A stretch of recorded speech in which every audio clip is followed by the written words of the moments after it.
Amém. Mais uma vez eu quero agradecer você que nos visita aqui, obrigado por sua presença, você é muito bem-vindo. Antes de pregar, eu quero dar alguns recadinhos aqui para você, tá bom? Depois desse culto aqui, tem cartaz aí ou não tem? Não tem, né? Tem uma imagem? Fizeram uma imagem do caldo verde aí? Não? Sem imagem, né? Mas isso não significa que não vai ter caldo, porque não tem imagem, né? Então tá bom. Então vai ter um caldo verde ali embaixo. Você sabe que tudo que está sendo vendido aí, os lucros estão sendo revertidos para o acampamento dos jovens. Se você quiser participar, acho que algumas pessoas já compraram pela internet, né? E aí deve ter alguma coisa ainda disponível lá no final desse culto. Então você passa lá, você pode comer um caldo para você se aquecer, tá bom?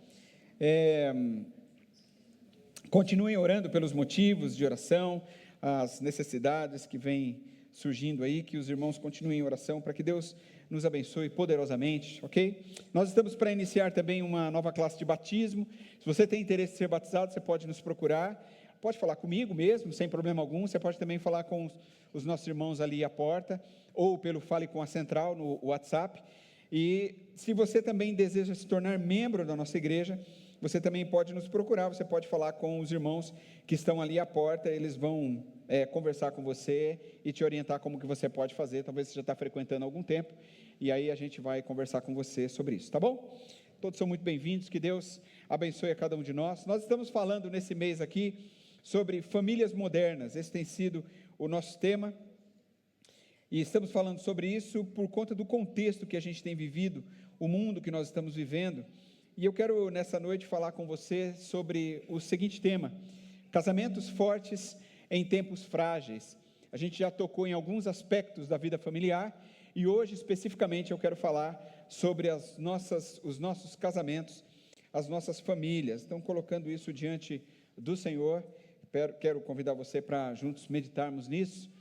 E o texto inicial que eu quero ler para isso é Efésios capítulo 5, versículos 22, 23 e 25, é assim: mulheres, sujeitem-se a seus maridos como ao Senhor, pois o marido é o cabeça da mulher, como também Cristo é o cabeça da igreja, que é o seu corpo, do qual ele é o Salvador.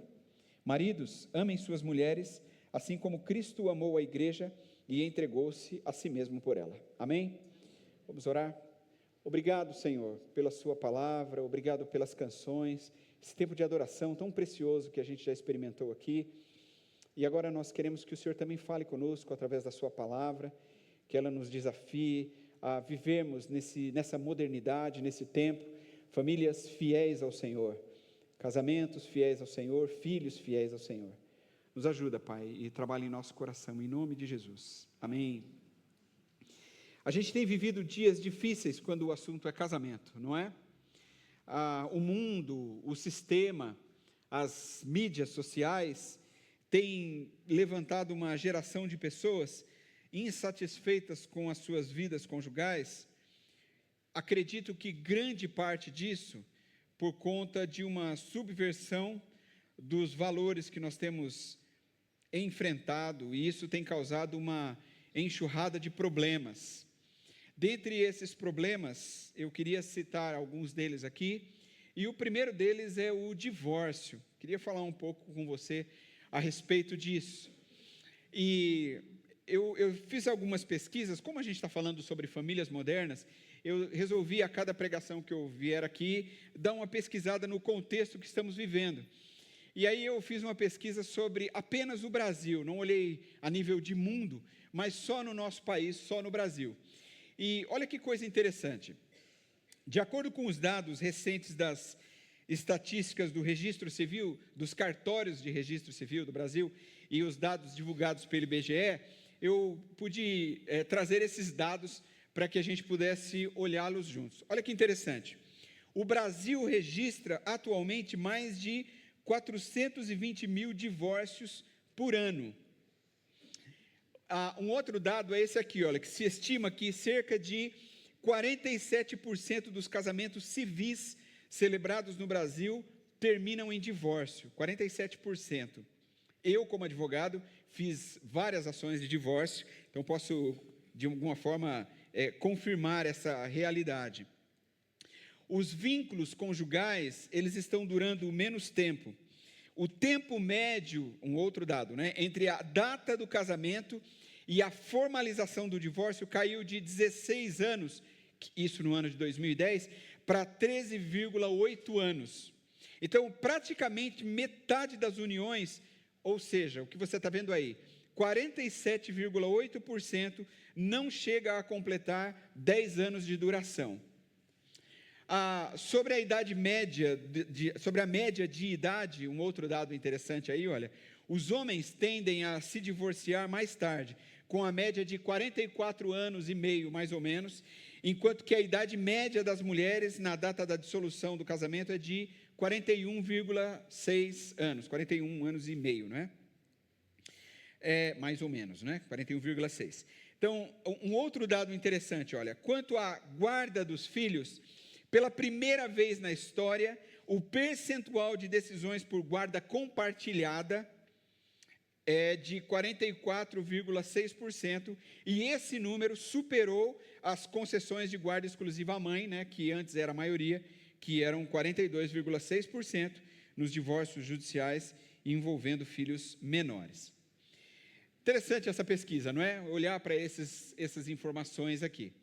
Mas tem uma outra coisa que é bem interessante, uma outra pesquisa que eu fiz, uma pesquisa que eu li, que, em geral, são 5 as causas mais comuns dos conflitos de um casal e que, por vezes, acabam levando ao divórcio. Então, olha que interessante. Falta ou excesso de dinheiro, muito dinheiro também tem gerado divórcios, né? Questões sexuais, isso aqui não é um primeiro, segundo, terceiro, quarto. A pesquisa não enumerava do maior para o menor, apenas diziam que eram as maiores causas. Então, falta ou excesso de dinheiro, questões sexuais, relacionamento com e entre os filhos, a perda da comunicação e o relacionamento com os parentes. Se você parar um pouco e olhar isso aqui, a gente vai concordar que é meio que isso aqui mesmo, né? A maioria dos casamentos que a gente vê dissolvidos, meio que estão por aqui mesmo, não é? Com algumas variações, mas basicamente eu acho que o conflito que vem gerar o final dos casamentos estão aí mesmo. Bom, a gente nem precisa gastar tempo aqui dizendo sobre o reflexo que isso tem trazido para as famílias, especialmente na vida dos filhos, não é? Bom, mas tem um outro fenômeno que tem ocorrido no nosso país, porque a gente está pensando aqui só no Brasil, não é? É o crescente número de uniões estáveis. Então, eu queria falar um pouco sobre isso. Alguns dados oferecidos por existe um suplemento chamado, o suplemento de nupcialidade e família do Censo Demográfico do IBGE. Olha que interessante que esses dados revelam. Olha só, pela primeira vez na história, as uniões estáveis ou consensuais, né, elas superaram os casamentos formais no Brasil. Isso é um dado interessante, não é? Me parece que é mais, entre aspas, do ponto de vista do mundo, seguro apenas a união estável do que o casamento. Porque se não der certo, a gente já separa e aí deu menos trabalho, não é? Atualmente, 38, é o pensamento comum, me parece. Atualmente, 38,9% dos brasileiros, esse é um outro dado, que vivem em união conjugal, optaram pelo modelo consensual, enquanto que o tradicional casamento civil e religioso recuou para 37,9%. Agora, olha só, esse contingente de pessoas que moram juntas, sem o matrimônio tradicional, representa o que você está vendo aí, um universo de 35,1 milhões de cidadãos. Estamos falando a nível de Brasil, não é? E por fim, tem um último dado que eu queria trazer aqui, nós não poderíamos deixar de falar, já que estamos falando sobre o contexto do mundo que vivemos, e o nosso tema da série é Famílias Modernas, não poderíamos deixar de falar sobre o enorme crescimento das relações homoafetivas. Então, olha que interessante isso aqui, olha. Segundo a Agência Brasil e o IBGE, por meio de informações que foram veiculadas pela Folha de São Paulo, num determinado tempo, o número de uniões entre pessoas do mesmo sexo registrou um crescimento de mais de 700% no intervalo de 12 anos entre os anos de 2010 a 2022. Lembrando que estamos em 2026. Então, de acordo com os dados oficiais do suplemento de nupcialidade e família do censo do IBGE, o país passou de 58 mil casais homoafetivos declarados para um total de 480 mil uniões ativas. Então, esses são os números que aparecem nas informações numa pesquisa simples que qualquer um de nós podemos fazer.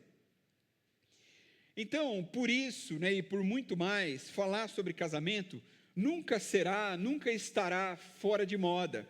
Pelo contrário, esse assunto se mantém como urgente, como necessário para nós como igreja de Jesus. Então, como eu disse na mensagem anterior que eu preguei, é interessante a gente pensar que não existe um curso obrigatório para se casar. Lembra que eu falei isso? Para formar uma família. Então, se você quer ser um profissional, foi o que eu disse lá, né? Se você quer exercer uma profissão na vida, você tem que fazer um curso, ou um curso técnico, ou uma faculdade. Se você quiser ir além, você tem que fazer uma pós-graduação, uma especialização, não é isso?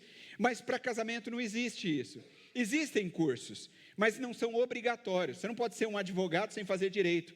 Você não pode ser um médico se você não estudar medicina, e assim por diante, não é?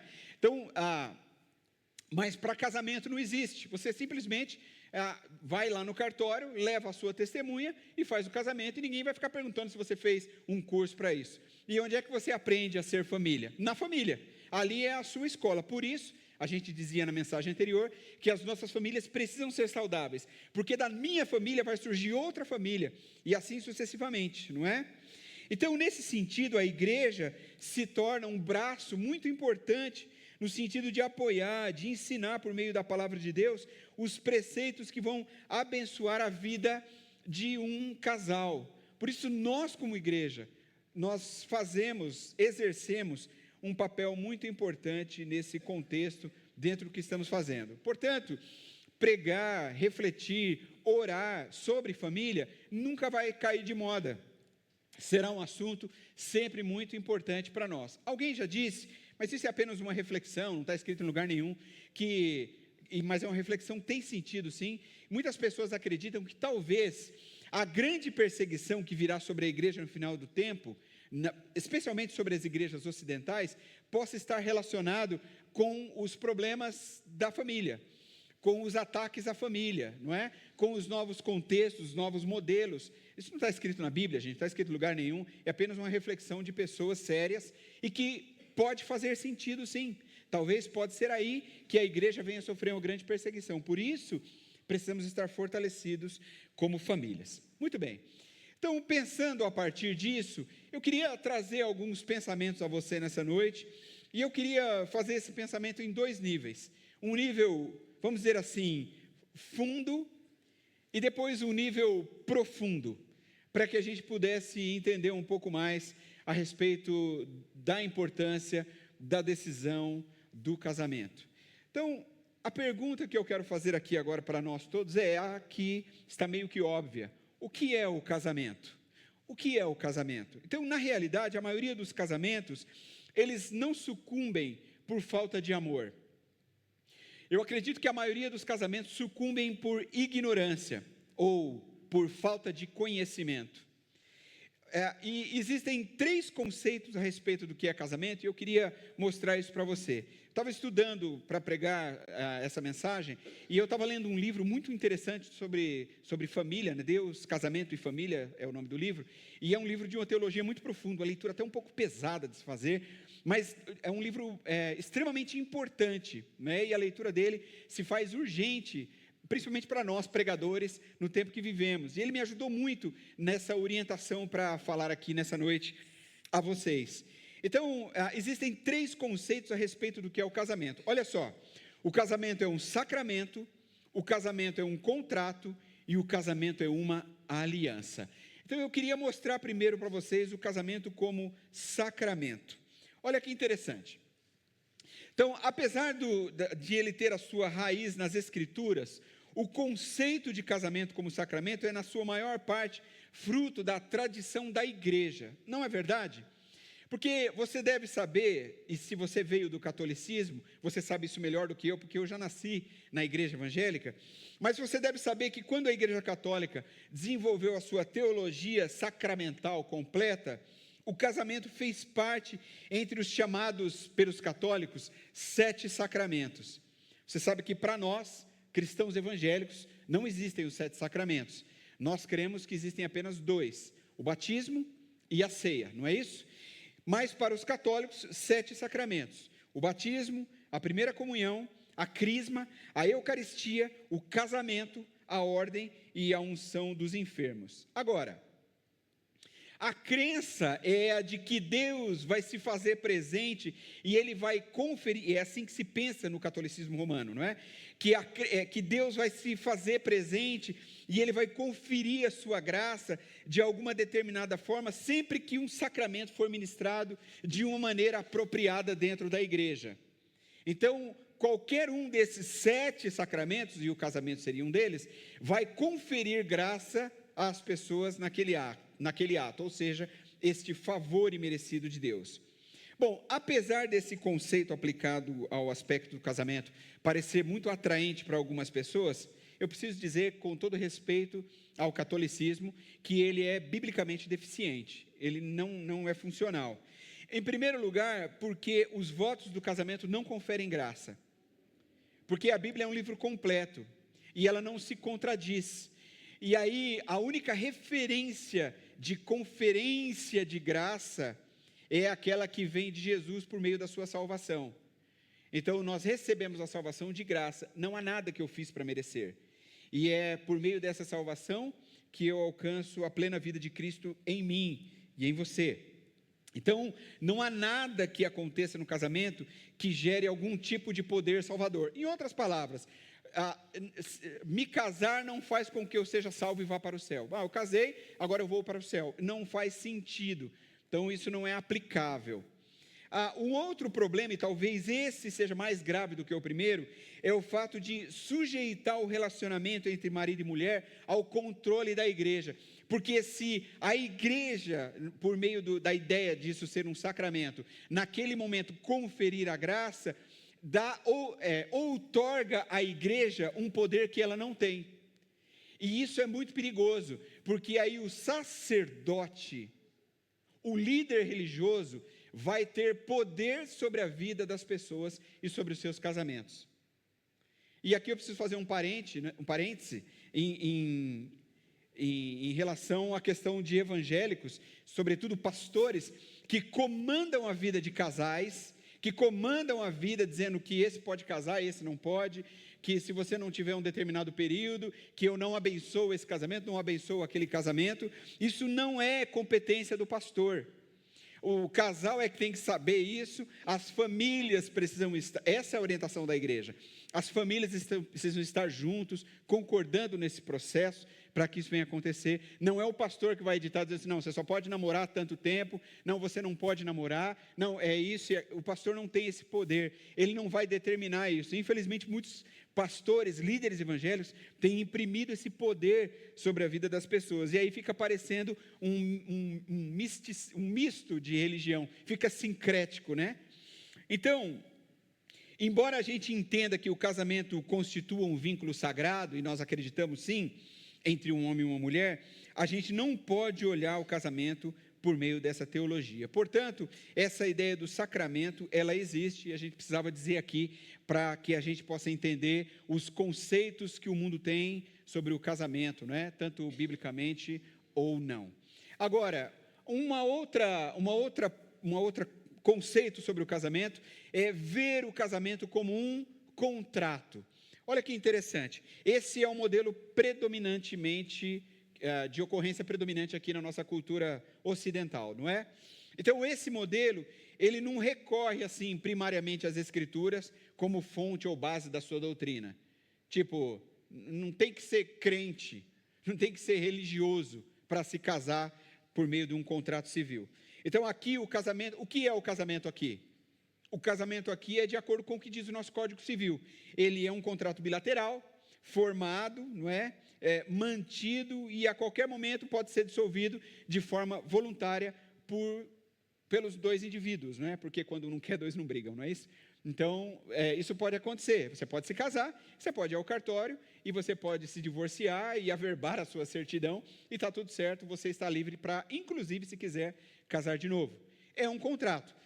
Essa é a maneira mais fria e direta de tratar o casamento. muito importante, claro, porque quando a gente casa, a gente, por exemplo, adquire bens, não é?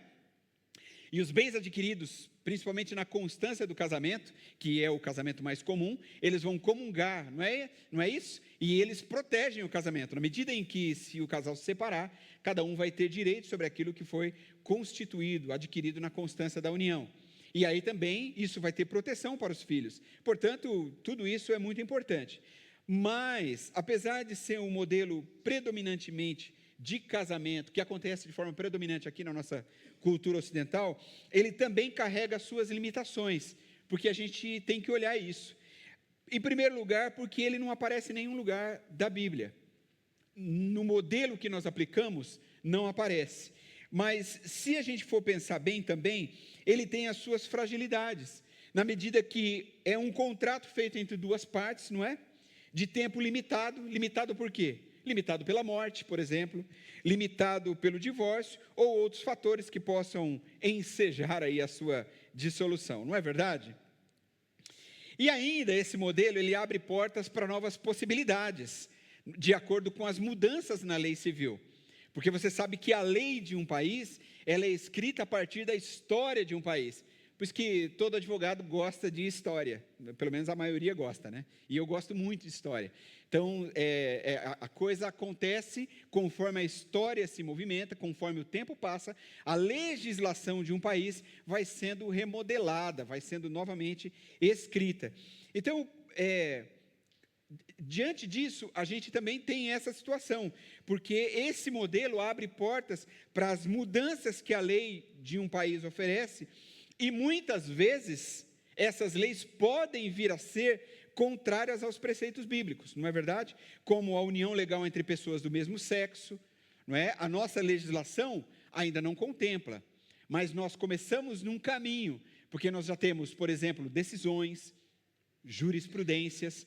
Então, isso é um processo para um caminho de uma lei, em qualquer país, no Brasil e em qualquer lugar do mundo. A poligamia, por exemplo, não é? Entre outras formas de uniões que o homem, o ser humano, possa criar, e ele pode ser moldado de acordo com a história.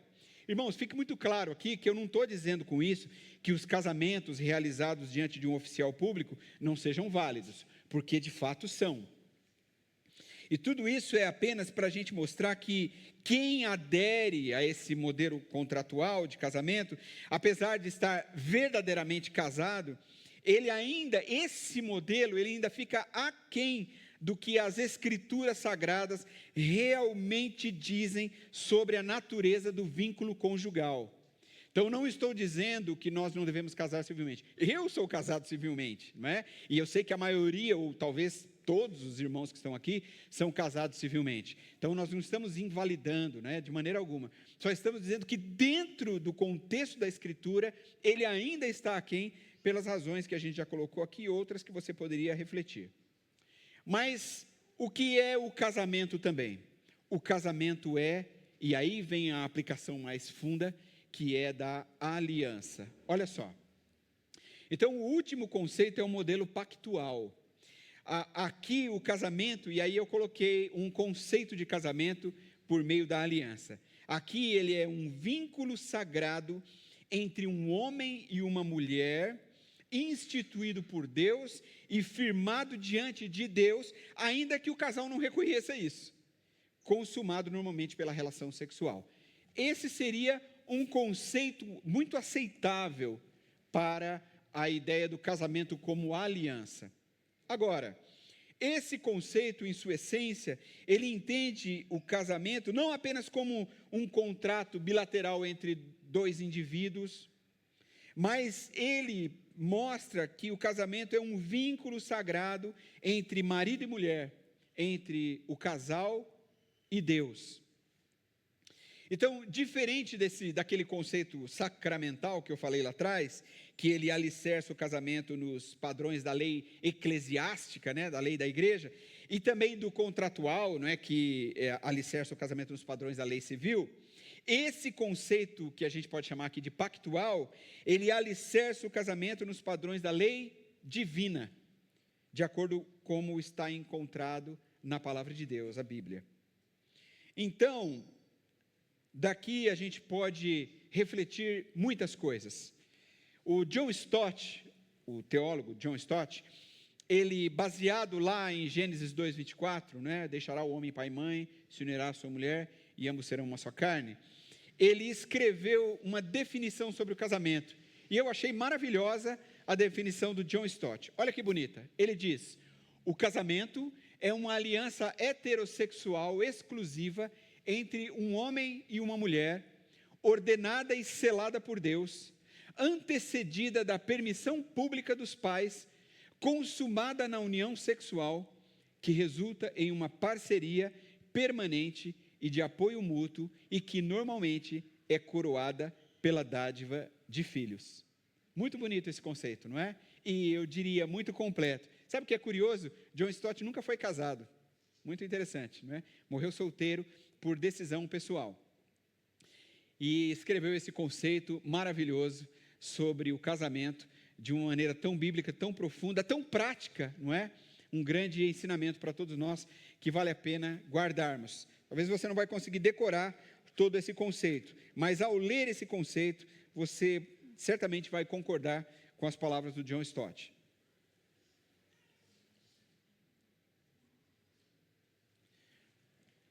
Então, a gente conclui que o casamento bíblico, como conceito, ele é descrito de maneira mais adequada mesmo, como aliança, que você está vendo aí, que é o compromisso que duas pessoas fazem de permanecer juntas, se dedicando uma à outra. Isso é o casamento. Mesmo quando o sentimento se mostrar instável, que não são poucas vezes, não é? Quem está casado, está aqui, sabe que o casamento passa por muitas instabilidades. Talvez o seu está passando por instabilidade agora. Talvez nesse momento você e a sua mulher estão numa treta miserável, não é? Vamos falar a verdade, não é? É a determinação que fazemos de viver uma relação onde as virtudes do outro sejam motivo de alegria e as limitações motivo de aprendizado. Isso aqui é maturidade nível hard, né? Então a aliança é um compromisso de permanecer mesmo quando a beleza da juventude se for, não é? Mesmo quando a paixão dos primeiros momentos juntos cessar. Esse é o grande desafio do casamento. Mas eu disse para vocês que isso aqui era uma parte que eu chamaria de a parte funda do casamento. Mas eu gostaria de avançar agora com você para uma parte que eu vou dizer assim, algo mais profundo. Eu quero mostrar o que a Bíblia diz por meio de Efésios, que foi o texto que lemos ao início. Eu quero levar a gente para o mais profundo sentimento do coração de Deus, na verdade, a respeito do casamento em tempos frágeis, como a gente tem vivido. Então eu queria falar para você agora sobre a origem, o propósito e o destino do casamento. Esses dias eu fiquei ouvindo, lendo, assistindo muita coisa sobre casamento, e dentre essas coisas que vi, ouvi o Douglas Gonçalves falando algo sobre o casamento que foi muito marcante, e aquilo me ajudou muito a refletir sobre o que eu vou compartilhar com vocês aqui agora, e me fez olhar o casamento por outro aspecto. E talvez seja aqui, que eu e você estamos falhando no nosso casamento, e por isso que nós estamos enfrentando tantas lutas. Talvez seja aqui que nós estamos falhando no casamento, que muitos estão falhando no casamento, e o seu casamento está chegando ao final, você acha que já não tem mais solução, que você já, jogou os bets, você já abandonou tudo, porque para você já não tem mais solução. Então eu quero mostrar para você. A primeira coisa é sobre a origem do casamento. O texto de Efésios, que a gente lê no início, o apóstolo Paulo, ele escreve usando como referência Gênesis 2:24, não é? Foi Deus quem criou o casamento. Talvez não exatamente do formato que a gente faz hoje, mas foi Deus quem criou o casamento. Você deve se lembrar que Deus, na sua santa trindade, criou o homem à sua imagem e semelhança. O homem no sentido genérico, porque você deve se lembrar que a mulher já estava embutida no homem quando Deus criou o homem. E depois ele criou tudo, não é isso? e Deus viu que tudo era bom, tudo que ele criou foi bom. Mas quando Deus criou o homem, em um dado momento, ao olhar para o homem sozinho, ele disse, porque tudo era bom até aqui, mas ele olhou para o homem e o que ele disse? Como começa a frase dele? Não é bom. Não é bom. Você já parou para pensar nisso? Que Deus criou todas as coisas e tudo que ele fez era bom, mas de repente, em Gênesis 2:18, Deus olha para o homem e ele diz, não é bom. Então, veja que interessante, gente, não era o pecado, porque o pecado ainda não havia surgido, não era um defeito na criação, isso aqui não ficou muito legal, vou dar uma aperfeiçoada aqui, não é? Não era, mas era o fato de o homem estar só que não era bom. Então, o que é que Deus faz? Deus resolve, Deus cria, ou Deus forma, porque ele já havia criado, ela já estava lá, né? Deus forma a mulher. Então, a origem do casamento é o próprio Deus, porque Deus tinha um plano relacional. Então, a comunhão da Trindade mostra que a gente foi feito um para o outro, o homem e a mulher. É por isso que um dia você olhou para essa mulher que está ao seu lado e ela mexeu com você, ela atraiu você. É por isso que você olhou para esse cara que está do seu lado, não sei como, o que você viu nele, né? Mas alguma coisa você deve ter visto de bom e aí ele te atraiu, não é? Por que isso? Porque isso é divino. Deus criou isso. Isso é extraordinário. É só a gente perceber como o isolamento faz mal para qualquer pessoa, não é? Então, por exemplo, quando uma pessoa está presa, está encarcerada, e lá no cárcere ela comete alguma coisa muito ruim, para onde que ela vai? Como ela é punida? Muitas vezes. Ela vai para uma solitária. Porque, apesar dela estar presa, ela está presa com outras pessoas, mas e o ambiente, né, via de regra, é sempre terrível, mas pior do que isso, não é interessante isso? Pior do que aquilo é ainda ficar numa solitária, porque ninguém foi feito para viver sozinho. Então, você precisa entender que qualquer proposta de Satanás começa pelo isolamento. Então, Deus tinha um plano, e aí de repente, um momento que a mulher está sozinha, Satanás se aproxima dela com uma conversinha, e aí tudo começa, não é? Então, nós percebemos que esse sempre foi o trabalho de Satanás. Olha que interessante, veja como o pecado nos ensinou a falar, eu, meu, não é isso? Mas o que o Evangelho diz? O Evangelho diz nós, nosso, não é? Isso não é maravilhoso? Então, por isso que a gente, por exemplo, tem algumas dificuldades com algumas canções para cantar na igreja, porque são muito antropocêntricas, é muito eu na frente, é muito eu no trono e tiramos Cristo do trono. Então, por isso que a gente tem que buscar canções cristocêntricas, porque não é sobre mim, é sobre Deus. Então, por isso que a gente às vezes fica apurando músicas, e aí o apelo é sempre grande, por que a gente não canta essa, por que a gente não canta aquela? Porque essa música fala muito de mim, e pouco de Deus, às vezes quase nada de Deus, mas essa é a proposta de Satanás, que eu fique no centro, e aí toda vez que eu estou no centro, isso, agora olhando para o aspecto do casamento, nós começamos a ter problema, porque é o que é bom para mim, e aí deixa de ser o que é para nós. E aí, quando a gente olha para Efésios, ele fala maridos, e depois ele fala esposas, na verdade ele fala esposas, depois ele diz maridos, ou seja, os dois, vocês, juntos, nós. Esse é o Evangelho de Jesus. Em todo lugar, você vai encontrar dizendo nós, o nosso. Então, a origem do casamento é o próprio Deus. Amém? A outra coisa que a gente tem que pensar é sobre o propósito do casamento.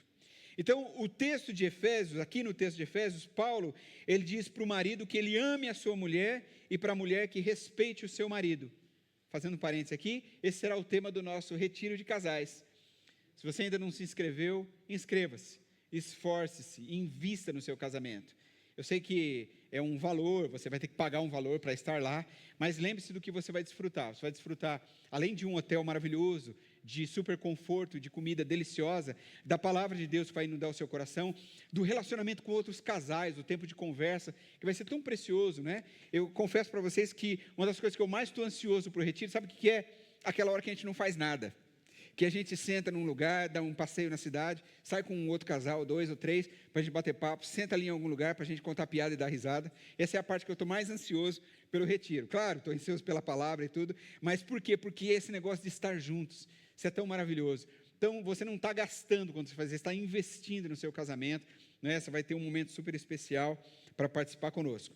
Fala com o Rafael, fala com a Claudineia aí ao final do culto, não é, que eles estão aí prontos para atender a Cris, atender vocês todos aí que ainda não se inscreveram no nosso retiro, tá bom? Se você não sabe quem é, converse com os irmãos à porta, eles indicam para vocês esses irmãos. Mas voltando aqui, a mulher respeite o seu marido e o marido ame a sua esposa. Mas com que propósito isso deve ser feito? Sob que tipo de aliança isso aqui tem que acontecer? Os versículos 26 e 27 mostram. Ele diz assim, ó, eu coloquei ali porque uma outra linguagem diz, a fim de, só para reforçar, não é? O motivo pelo qual, né? Para santificá-la, tendo-a purificado pelo lavar da água, mediante a palavra, e apresentá-la a si mesmo como igreja gloriosa, sem mancha nem ruga, ou coisa semelhante, mas santa e inculpável. Portanto, o propósito do casamento, qual é?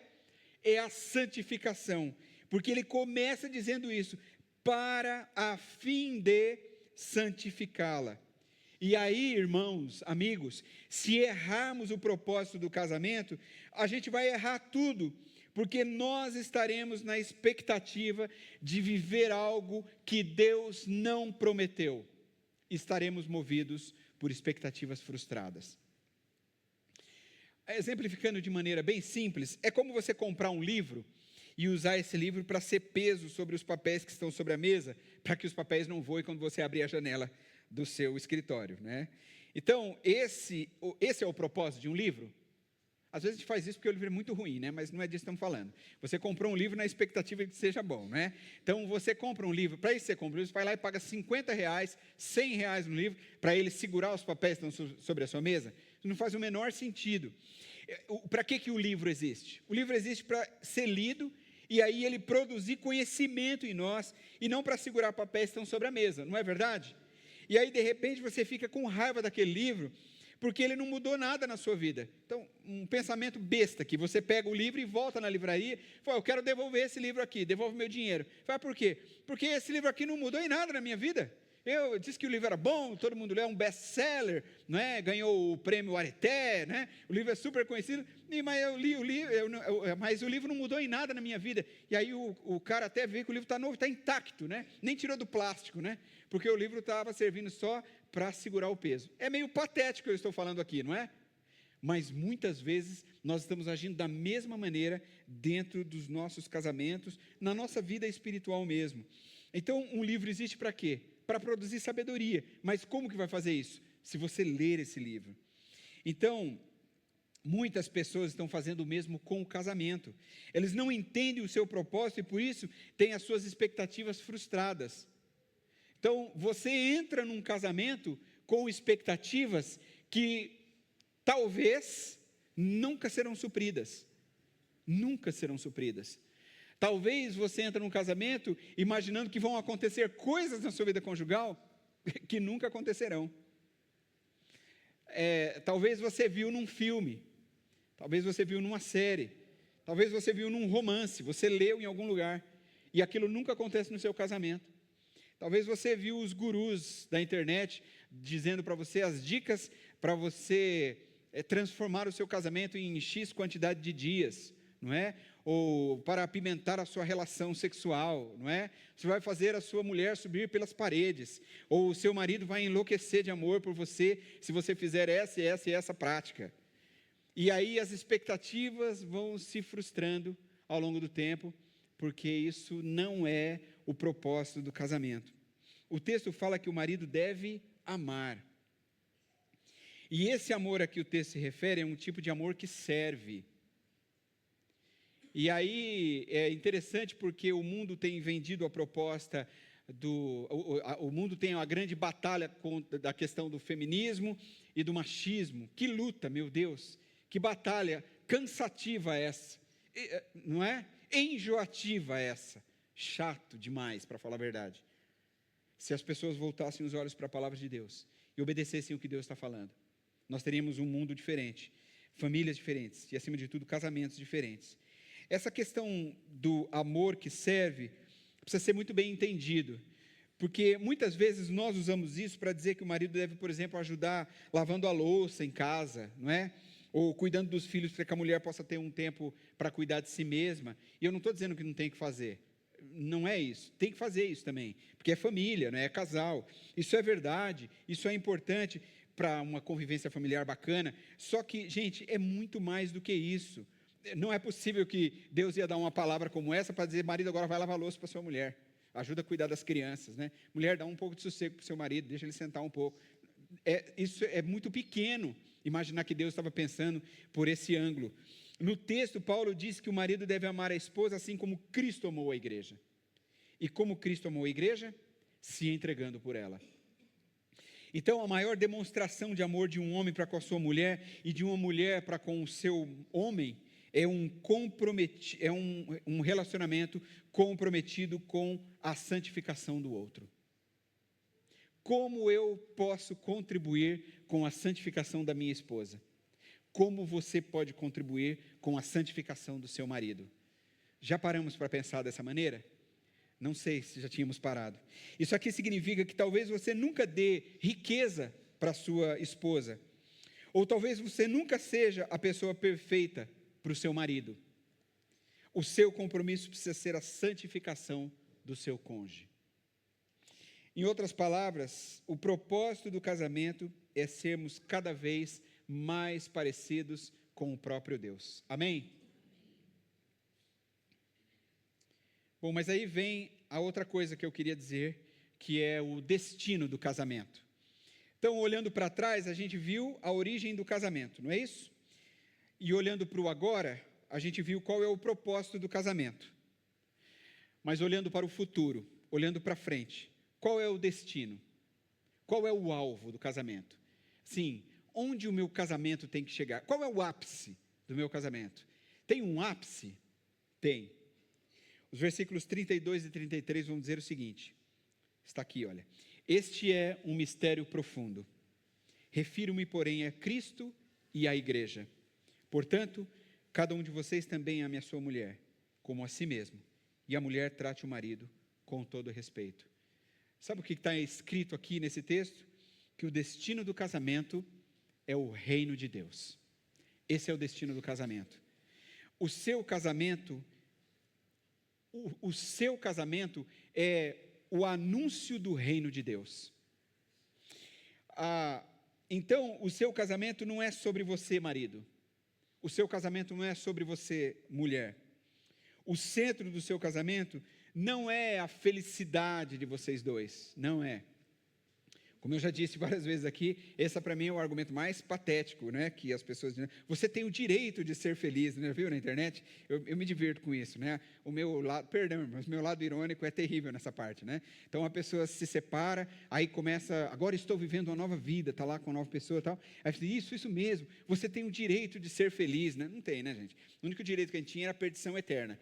Cristo Jesus é que entrou na nossa história e mudou tudo, né? Então, o centro do seu casamento não é a felicidade de vocês dois. O centro do seu casamento é anunciar Cristo Jesus e o reino de Deus até que Ele venha. Amém? Esse é o centro do nosso casamento. Isso aqui significa dizer que quando as pessoas desse mundo olharem para o seu casamento, para o meu casamento, eles verão refletido nele a glória do reino de Deus. Amém? O chamado, aqui vem uma palavra bonita, o chamado profético para nós é o de que as nossas casas, os nossos lares, as nossas famílias sejam como que embaixadas do reino de Deus. É assim que tem que ser. Você sabe o que é uma embaixada, né? Quando você está dentro dos portões de uma embaixada, então você vai, por exemplo, numa embaixada aí de algum país aqui no Brasil, né? Você vai lá na embaixada, então quando você entra lá, quando você passa do portão, tanto que os muros normalmente das embaixadas são sempre altos, né? Então, quando você entra numa embaixada, você está no território daquele país. Ainda que geograficamente esteja no Brasil, ali do portão para dentro, você está no país daquela embaixada. Então, a língua que fala naquele lugar é a língua daquele país, não é? A lei daquele lugar não é a lei do Brasil. Então, você não pode chegar lá querendo dar carteirada com a lei brasileira, porque não vai colar. Porque lá é a lei daquele país, ainda que geograficamente aquele local esteja inserido dentro do nosso país. Então, é assim, a nossa casa também é uma embaixada. Você precisa entender que a nossa casa é uma embaixada do reino de Deus. E aí, quando alguém pisar para dentro dos portões da nossa casa, essas pessoas estarão num território espiritual que pertence a Deus. Então, ali a gente vive pela lei de Deus. Ali a gente fala, não estou falando de língua pentecostal não, tá? Ali a gente fala a linguagem do reino de Deus. Mas pode ser também, né? A linguagem do reino de Deus. Ali a gente vive de acordo com a maneira como Deus nos ensina a viver. Então, assim, o mundo está bombando lá fora, né? O negócio está arrebentando lá fora, a respeito de famílias, o bombardeio, você sai do portão para fora, muita coisa está acontecendo, redes sociais, os lugares que você frequenta, o ensino que você recebe na escola, professores que falam coisas que vão contrárias àquilo que você crê, a sua roda de amigos que vive uma relação familiar que é completamente fora do contexto que você acredita de acordo com a palavra de Deus, você é bombardeado sobre tudo isso, mas quando você entra do portão para dentro da sua casa, ou da porta para dentro da sua casa, do seu apartamento, seja como for, ali é uma embaixada do reino de Deus, ali é assim que se vive, esse é o padrão. E quem vier visitar você e entrar ali nessa embaixada do reino de Deus, vai perceber que esse é o padrão que você vive dentro desse lugar. Então as pessoas verão isso e provarão dessa experiência através de mim, através de você. Então o nosso casamento, a nossa família, o nosso lar é um anúncio do reino de Deus. Amém, irmãos? Então eu acho que esse é o profundo, que talvez a gente precisaria guardar isso no nosso coração, para que nós tivéssemos famílias saudáveis, casamentos saudáveis. Talvez isso seja o que a palavra de Deus está querendo nos ensinar nessa noite, para que comece uma transformação no nosso lar. Então, talvez você está vivendo uma bravata, né? Talvez está vivendo uma guerra, uma briga dentro do seu matrimônio, dentro do seu casamento, porque você quer que as coisas sejam dessa ou daquela maneira. Talvez você está vivendo uma situação difícil com seus filhos, né? A gente pode estender agora aqui para eles, porque você acha que as coisas têm que ser da maneira como você pensa. Mas se nós focarmos na palavra de Deus e nesses ensinamentos, eu acredito que mudanças acontecerão a partir de nós, em primeiro lugar, para que o nosso lar seja contagiado por tudo isso. Amém? Amém. Eu quero agora concluir deixando aqui 9 conselhos objetivos para que os nossos casamentos vivam debaixo de uma confiança firmada pela aliança. Mas para fazer isso,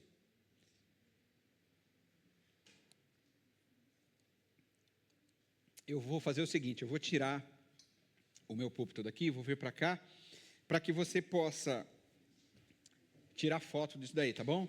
Tira foto do que eu vou falar para você agora, desses 9 conceitos, e guarda isso aí no seu celular, guarda para a sua vida, são, vamos dizer assim, tá bom? De um jeito bem informal, dicas espirituais para abençoar o seu casamento, relacionadas à prática e à vida espiritual. Se você tiver rapidez para anotar também, fique à vontade, porque são 9 pontos, eu vou passar eles rapidamente. Então, o primeiro, lembrem-se dos votos do seu casamento. A gente prometeu um ao outro um dia num altar, o quê? Até que a morte nos separe. Então, a confiança no casamento está totalmente relacionada ao cumprimento da aliança firmada. Amém? Só para ficar mais bonito ainda a sua foto, eu vou tirar isso aqui daqui também.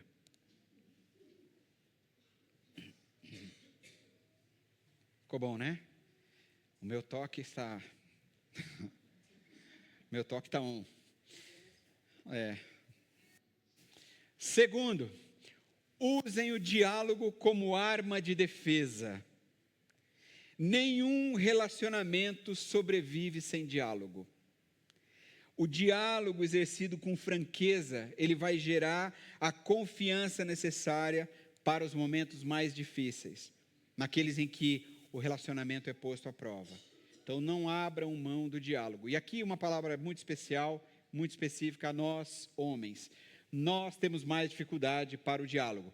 O homem tem uma tendência natural, estou falando de mim inclusive, de silenciar, não é? Diante de coisas que ele não está gostando, coisas que ele está se sentindo desagradado, ele silencia.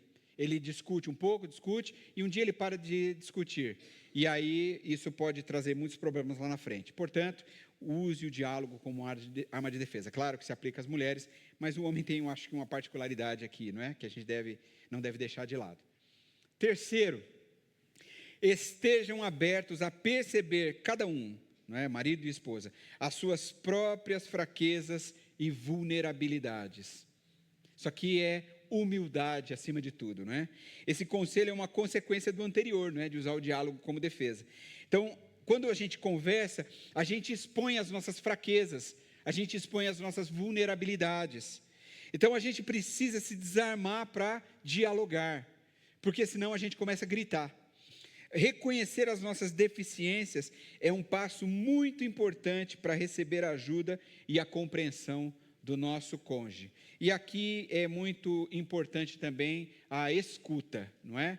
Porque às vezes a gente tem uma tendência de quando o outro começa a falar, o outro já quer começar a responder em cima. Então a gente tem que ter a paciência de ouvir até o final, para que depois a gente possa responder aquilo, reagir àquilo. 4. Aconselhem-se com alguém que acredita na instituição divina do casamento. Então, todos precisamos de bons conselheiros. A Bíblia ensina isso. A vida, de um modo geral, também orienta sobre isso. Mas preste atenção. Aconselhem-se com alguém que acredita na instituição divina do casamento. Cuidado com aquele ou aquela colega do trabalho que vai dizer para você, seja feliz, curta a vida porque você merece. Não caia nisso. Essa é a conversa, esse é o ouro do tolo. Cuidado com a amizade de uma pessoa do sexo oposto. Muito cuidado com isso. Você diz assim, não, eu me garanto. Não, eu sei o meu limite. Não sabe.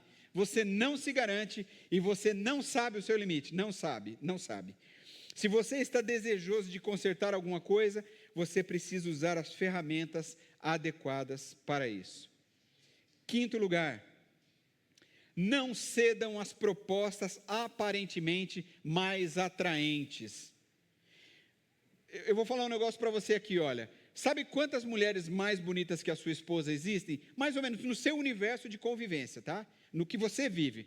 Mais ou menos, assim, considerando parentes, amigos de trabalho, colegas de faculdade, gente que você conheceu ao longo da sua vida. Mais ou menos, vou chutar assim, de 50 a 100, tá bom?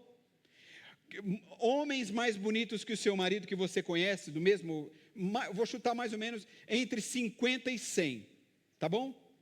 Mas não é isso que a gente precisa entender, não é sobre isso. Veja sobre tudo que falamos aqui nessa noite. Portanto, não cedam às propostas aparentemente mais atraentes, não é? E aqui eu estou falando de beleza, mas pode ser outra coisa, gente muito legal, gente que tem pensamentos bacanas. Olha, se a minha esposa pensasse assim, se o meu marido tivesse essa mesma postura, percebe? Então, não caia nessa. Cuidado com o mito da grama mais verde. Porque essas pessoas talvez sejam muito boas naquilo que talvez o seu marido, o seu cônjuge, a sua esposa não é bom, mas ele sobra em outros defeitos que você nem conhece. Você sabe disso. O mundo sempre terá propostas tentadoras, ofertas aparentemente maravilhosas. Não estou falando aqui apenas de sexo, gente, mas tudo aquilo que vai na contramão do que você e seu cônjuge decidiram experimentar juntos ao longo da vida. Muito bem. 6º lugar, façam planos juntos e executem esses planos juntos. Infelizmente, a cultura machista imposta pela sociedade ao longo dos séculos faz com que muitos casamentos sofram demais. Eu não gosto da proposta do homem como chefe de família. Eu nunca uso esse termo, eu não concordo com esse termo. A Bíblia diz que ele é o cabeça da mulher. Cabeça da mulher é diferente de chefe. Para mim, isso é muito diferente. Talvez o homem deva mesmo ter a iniciativa, eu acho que é isso que Deus está nos ensinando por meio da sua palavra. O homem deve ter a primeira atitude, mas qualquer decisão precisa ser tomada em comum acordo entre o casal. Estou querendo dizer que talvez você como marido tenha uma opinião, mas pode ser que a opinião da sua mulher é muito melhor que a sua. E você como cabeça vai concordar com ela. Pode ser que a sua seja melhor para o momento, mas para o momento talvez a dela seja melhor. E é a dela que você vai seguir, que você vai ouvir. Afinal de contas, por exemplo, não é assim num trabalho? O que faz um bom líder? O bom líder reúne a equipe diante de um problema, expõe o problema, ouve a opinião do grupo e talvez ele dá o direcionamento, mas talvez na equipe alguém tenha uma ideia mais inteligente, mais sábia ou mais adequada para o momento. E aí então, se ele for um bom líder, ele vai ser humilde para dizer, a sua ideia é muito boa, a gente vai aplicar a sua ideia é melhor que a minha, então nós vamos trabalhar nessa direção. Isso deve servir também para os nossos casamentos. 7. Jamais fale mal do seu cônjuge na presença das pessoas. Essa é uma armadilha mortal para qualquer casamento. Todos temos defeitos. Todos fazemos algumas coisas que são às vezes horríveis ao nosso cônjuge. A gente precisa tratar essas coisas, buscar ajuda se o caso, mas jamais devemos expor o nosso cônjuge perante pessoas, se for apenas um desabafo que tem mais cara de exposição e vingança. Então a Bíblia diz que as más conversações corrompem os bons costumes. Então nunca faça isso. Se você tem um problema com o seu marido, com a sua esposa, resolva com ele. Não fale mal do seu marido, da sua esposa, para as outras pessoas. Nunca faça isso quando você está numa reunião de amigos, por exemplo. Não denigre a imagem do seu cônjuge. 8. Se em algum momento a confiança foi quebrada, mas vocês decidiram recomeçar, deixem o passado para trás. Esse é um desafio muito grande no casamento. Muitas vezes a confiança já foi quebrada e todos nós sabemos que é sempre muito difícil de resgatar a confiança. Então, se um casal toma a decisão de recomeçar, é preciso que o passado fique no passado. Então, aquele que perdoou precisa superar. E aquele que errou precisa fazer por merecer.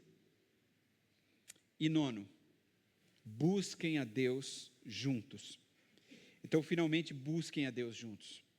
Oração e vida devocional trazem a presença de Deus para dentro do relacionamento. Oração, leitura da palavra, trazem Deus para dentro do relacionamento. Então, o misto, oração e Bíblia, vão fazer que ambos sejam constrangidos pelo amor e pela intervenção de Deus na vida conjugal. Então, confiem em Deus para fortalecer essa aliança que foi firmada entre você, marido, você, esposa, na presença de Deus. Amém? Eu quero ler um versículo para encerrar. Eu quero convidar a equipe à frente para cantarmos uma canção que vai nos abençoar sobre o tipo de família que Deus quer que vivamos. Este é o texto. Cantares capítulo 8, versículo 6, e com ele eu encerro. Grave o meu nome no seu coração e no anel que está no seu dedo. O amor é tão poderoso como a morte. Amém?